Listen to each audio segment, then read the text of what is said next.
It will surprise you to know how much your life is impacted by the words that are coming out of your mouth.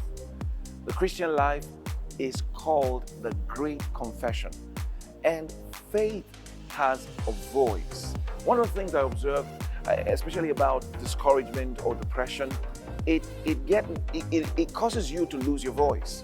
When people are depressed, they don't talk much. When people are discouraged, they don't talk much, or they say the wrong things. Something else I observe about being filled with the Spirit or being full of faith is that you talk, you speak, but this time you're speaking God's word, you're speaking your faith, you're speaking your believing, you're speaking your future, you're speaking positively. Faith has a voice. Discover how to use this in today's Rhapsody of Realities. And if you're not yet a part of this global move of partners with Rhapsody Realities, click on the link. Have a great day. Love you.